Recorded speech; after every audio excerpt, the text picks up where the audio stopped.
What is good, YouTube? Quinn Wade coming to you with that analysis breakdown of the rookie Yves Missi. He's good at rolling to the rim and catching lobs and finishing strong. I like the fact that he already knows what he's trying to do and doesn't stray away from it. And he also knows to stay in the dunker spot. So if they help or double team or trap, he can always be the guy that they give it to, even if it's their last option. And it's a valuable one because he's a high percentage finisher in the paint. He also can roll to the rim and finish with strength and ferocity. This is what you like to see because you have to guard him. You have to pay attention to him or he'll burn you because he is so fast and so quick at that center position. And he is lanky too, so he can make up that space with athleticism. I like the fact that he doesn't mind giving up the ball to get a better shot for the team, even if it's him getting it back, and he still goes strong in those type of plays too, making him a guy that you have to really pay attention to the whole 24 seconds, or he'll just catch you slipping. And he can also dunk. He is not a guy that's fearing anybody in front of him, anybody around him. He goes up there to finish as strong as he can and as quick as he can, and that's just great efficient offense when you can find him this type of way. And you can't really blame him from using his length and his athleticism to his highest degree, and he does that very well. He also is a great offensive rebounder. He's averaging about 5 a game. We'll see what he averages by the end of the season. I like the fact that he doesn't give up. He plays hard. He stays in the right area. He doesn't try to overdo anything, and he doesn't try to stray away from anything that's not his weaknesses. So he knows his game. He knows what he's trying to do each and every possession, and that's one thing that makes him a great player and a good rookie this year is the fact that he's in the area and he knows exactly what to stick to and he know what his bread and butter is each and every possession. And the offensive rebound just allows him to score in different type of ways. And he also can get physical and bang in the paint and go straight up if he want to, whether that's a dunk or whether that's a layup. And that's just good to see that he doesn't fear contact either. And he's a good rim protector. Nobody really thought that he was going to be that in the NBA. He can go straight up with smaller defenders or centers and block them on their way up or as they continue to get scared of the contact. He's not scared of contact. Even defensively, you can come straight at him and he will try to block your shot. And that's what they needed was a rim protector, and he can be that for any team. And it's just good to see. But he's also a good help defender. He covers space.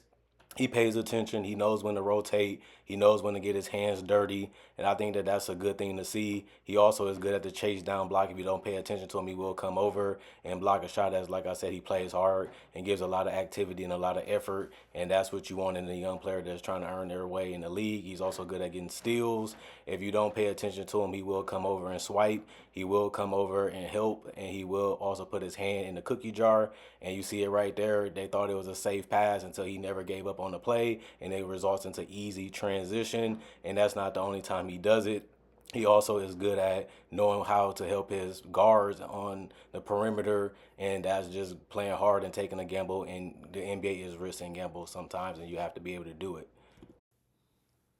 So basically, what we know from Yves Missi is that he's going to be a guy that can be a double double in the NBA.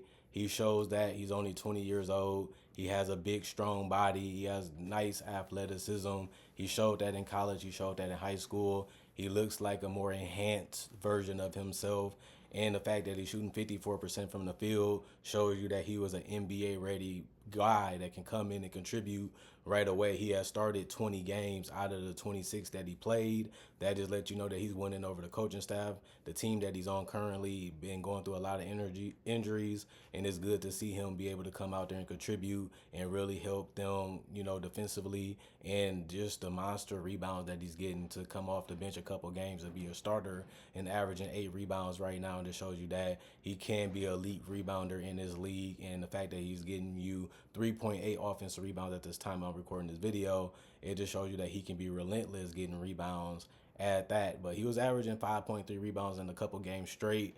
It shows that he's really playing hard and really feels that he can excel in the NBA at those roles of staying by the basket and always being a threat because of your athleticism and your feel for the game and understanding of the game and where to be at on the court, and always being a guy that's going to be a weapon on the court too, even if it's always going to be near that area. And the fact that he can take off and he can cover a lot of space even offensively makes him a tough cover for that reason. And the fact that he is getting 1 assist and 1.2 blocks and he only fouling twice a game. Most rookies turn the ball over a lot. They also foul a lot, especially rookies that's in the paint, but he's only fouling 2.1 times a game. That's really, really good for a guy that's always physical, always banging, even on the rebounds.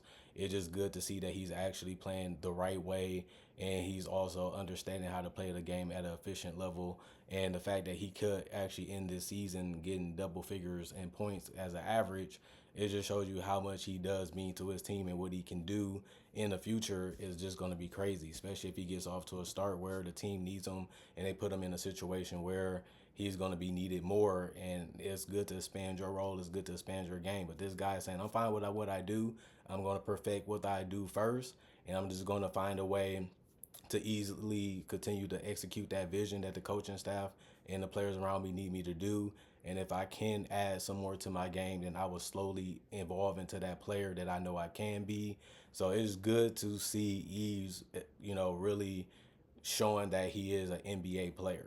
That's what you want to do as a rookie. You think you can make it, you think you can be good. Now he's actually has the numbers, he actually has the role. He actually proved that he's a starter and one of the best players at his position, because that's what a starter is. And he's doing all that as being a rookie. So I think he has a place in his league. I think he has a role in this league, and I think he can be a guy that can be around for a long time and very respected for his game and his knowledge and the way he plays it. And to be a 20-year-old just banging and stealing and blocking some of the best players in the world, and still being able to score your points and dunk on guys and finish strong and show that you got the built flex. And it's real good to see him having fun out there and enjoying having his dreams come true of being an NBA player, and he deserves it. Like, he was one of them guys that people didn't even bring him up. When you look at their depth chart, they seen that he was tall and long and strong. He's not going to be a guy that's going to do much. He's not going to be a guy that's going to, impact winning. He's not going to be a guy that's going to put up numbers. He's just a guy that they drafted, and he probably might not even get any playing time this year. And boom, he's getting playing time. He's making the best out of it. He's doing the best that he can, and he has been one of the better centers in this rookie class. People were talking about Alexandre Sarr. People was talking about Zach Edey, but Yves Missi is probably playing better than both of them.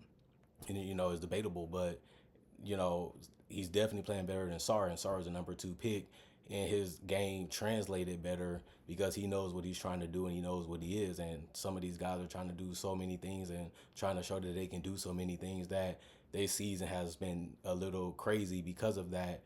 And Yves just simple kept it to the basics, and that's something that helps you grow and helps you understand, if they take this away, take that away, then I can start adding more to my game slowly, and then just evolving and adapting to what the NBA wants me and forces me kind of to be, because the NBA is nothing but reading and reacting. You're reacting to what the defense ain't trying to let you do and what they are trying to let you do, and sometimes you have to force things to be able to get advantages or the mismatches, and you have to be patient too for that same reason. It's a tough game. It's a hard game that the NBA players play, but this is why they get paid the big bucks. This is why they get the opportunity. This is why they get the chances, and you have to give Yves a lot of credit for being able to be a guy that was ready to take it and has been able to give you good production in that time and those minutes that he does play. So I like what I'm seeing. I like what he's doing. He's playing 25 minutes a game. He's almost at 30, and that just shows you how much they really did need him and how much they did want him. Now, he wasn't a lottery pick, but he still was the 21st pick, so people knew that he was going to be one of the better players in this draft, because it ain't like he was a second rounder or was at the end of the draft. Like, we knew he could play. We knew he could be a good player. We just didn't know he'd be this good as a rookie and be this impactful. But it's reality, and we have to give him his flowers. We have to give him his credit, because he really does deserve it. And New Orleans really needed him to be this, because they had so many interior injuries to their perimeter ones and their interior ones. And it's just good to have somebody that can still back up on the rebounds and also get some extra shots for his teammates and for himself, and also protect the rim and play defense, even as a help defender or just trying to guard the paint himself, because he don't really have that much help right now in that paint. And he's still been doing decent at that, for what it's worth. Other than that, let me know what you guys think. Comment, like, subscribe, and share. Subscribe if you're new to the channel. I also do conversation videos, and if you like breakdowns like this, when it's a combination of both, I do a bunch of these. They're already on my channel. If you want more information, or you also want to follow me and get different type of content, my socials will also be on my YouTube channel if you watched it here first. Other than that, thanks for the support, thanks for the love, thanks for the respect that you have for my knowledge and what I talk about, which is basketball analysis. And remember, this is an NBA channel only, and I only have those type of videos that's going to be available. So if that's not your type of thing, this ain't the channel for you, but it is your type of thing. I got abundance of it. Have over 3K videos already done on my channel with rookies, legends, everything that you want in the NBA channel. This is for you. I guarantee it. Most people will agree with me on that. Other than that, see you guys later with more analysis.